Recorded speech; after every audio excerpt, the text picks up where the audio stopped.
Here is something that almost nobody is talking about. When Julian Alvarez moved from Manchester City to Atletico Madrid last summer, the man who negotiated that deal was Andrea Berta, Arsenal's sporting director. He sat across the table from Alvarez's agent. He worked through the personal terms. He built the relationship. He knew everything.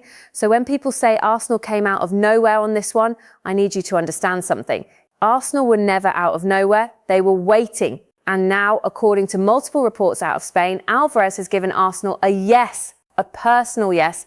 I want to go to North London, yes.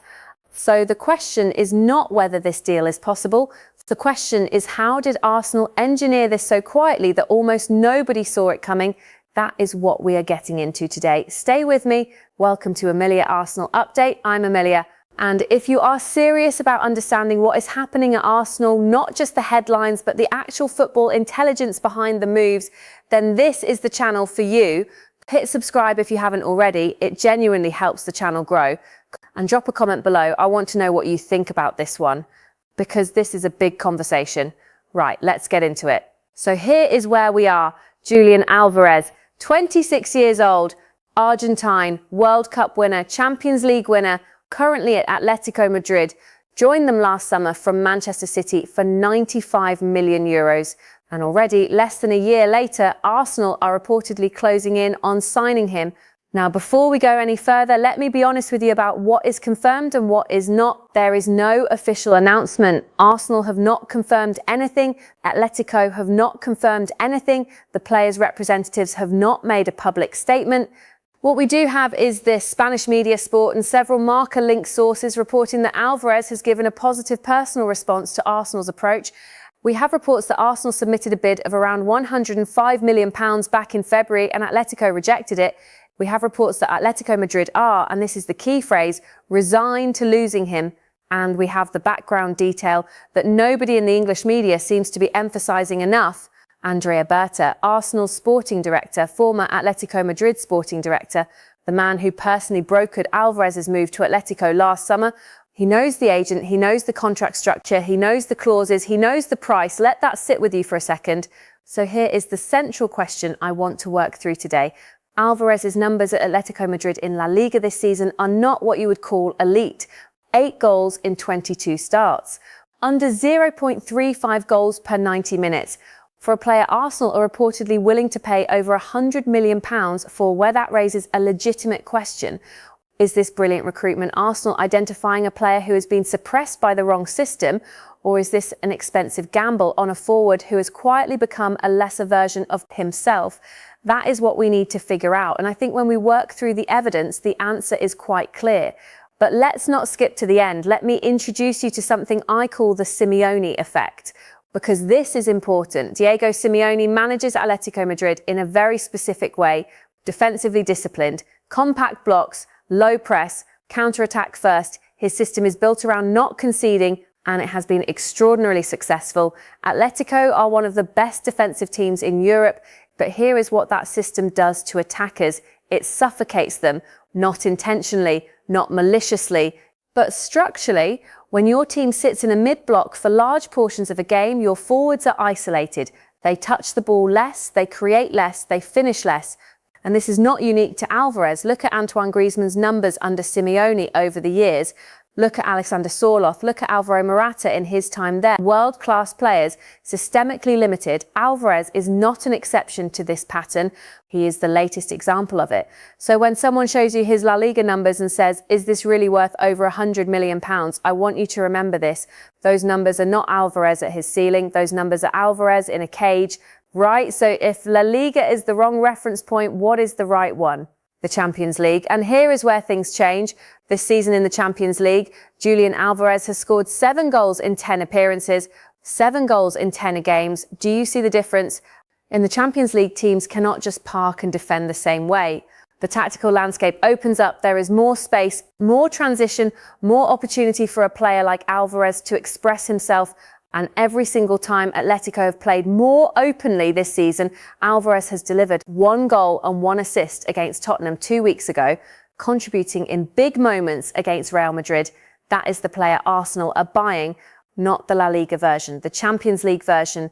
And here is what most people miss. If you take Álvarez out of Simeone's system and put him into Arteta's system, a high-press, positionally fluid, attack-minded structure, you are not just changing his environment, you are unlocking a completely different version of him. We saw it at Manchester City. We know what he is capable of when the system works for him rather than around him. That is the calculation Arsenal are making. Now, here is where things change. The February bid rejection. When Arsenal's £105 million offer was rejected, most of the coverage in England treated it as a setback. Arsenal tried, Atletico said no, story over, but that reading is wrong. And I want to explain why. Atletico Madrid are a smart negotiating club. They did not reject that bid because they wanted to keep Álvarez. They rejected it because they had not yet received confirmation from the player himself. Think about it from Atletico's perspective. If you are going to let go of a €95 million signing less than 12 months after buying him, you want to know that the player wants to leave first. You do not engage seriously on price until you know the direction of travel. Once Álvarez confirmed his personal interest in Arsenal, once he gave that positive response to Berta, the negotiating environment changed completely. Atletico are now in sell mode, not reluctantly, strategically. They are resigned to this. The Spanish reports confirm it. Atletico are already looking at replacement targets, which means the next bid Arsenal submit lands on completely different ground. The first bid was rejected before the player had decided. The next bid will be received by a club that is ready to sell. That is a fundamentally different situation. Let me go deeper on two things. First, Andrea Berta. I do not think the English football media has fully grasped what this appointment means for Arsenal's transfer operation. Berta spent years as sporting director at Atletico Madrid. During that time, he built one of the most efficient recruitment operations in Europe. Low spend, high return, exceptional player identification. When he moved to Arsenal, he brought his network with him. His relationship with Fernando Hidalgo, Álvarez's agent, is not a recent connection. It is a long-standing professional relationship built on trust and delivery. When Berta calls that agent, it is not a cold approach. It is a trusted contact reaching out to a trusted contact. Compare that to Chelsea. Compare that to where Barcelona were earlier in this process. They are negotiating from the outside. They are introducing themselves. Arsenal are already in the room. That asymmetry is the story, and it connects directly to something I want Arsenal fans to think about. Berta is not just doing this with Álvarez. He did it with Zubimendi. He did it with Gyökeres. The groundwork on those deals was laid months before the announcements. This is a new operating model at Arsenal, and it is working. Now, tactical fit, because this is where I want to be really precise. A lot of the coverage around this deal frames it as Arsenal buying a backup striker, a rotation option behind Gyökeres. I think that framing is too simple. Álvarez is not a backup striker. He is a different type of forward entirely. Gyökeres is a penalty box striker, physical, direct, powerful in the air. He needs the system to create for him. He scores from the service the team provides. Álvarez is a connector striker. He drops deep, he links play, he creates from movement rather than from positioning. He generates his own opportunities. In Arteta's 4-3-3, Álvarez could play as a centre-forward or as a second striker alongside Gyökeres in a more flexible shape, or as an inside forward from the left if Arteta wants to rotate. That tactical flexibility is exactly what Arsenal do not currently have. Think about the games this season where Arsenal have faced a low block, a compact defensive team just sitting at 4-4-2 and daring Arsenal to break them down. Gyökeres in those games can be isolated. If the service is cut off, he has limited ways to influence the match. Álvarez in those games is a problem solver. He dribbles into tight spaces, he draws fouls, he finds pockets of space that do not exist for a traditional striker. Arsenal right now win games through system. Álvarez would give Arsenal the ability to win games through individual quality. That is the upgrade. That is why this matters. Let me be direct with you. And I want to be honest, because that is what this channel is built on. I was not immediately sold on this deal when the first reports came out. €95 million paid, underwhelming La Liga numbers, leaving less than a year after arriving. That looks like a player who could not handle the step up. But when I went through the data properly, the Champions League numbers, the tactical context, the Berta relationship, the Atletico dynamic, my view changed. This is not Arsenal chasing a player who has declined. This is Arsenal identifying a player who has been placed in the wrong environment and calculating correctly, in my view, that their system unlocks him. If this deal happens, and I believe the structural conditions make it more likely than not, it is the most strategically intelligent signing of the Berta era so far.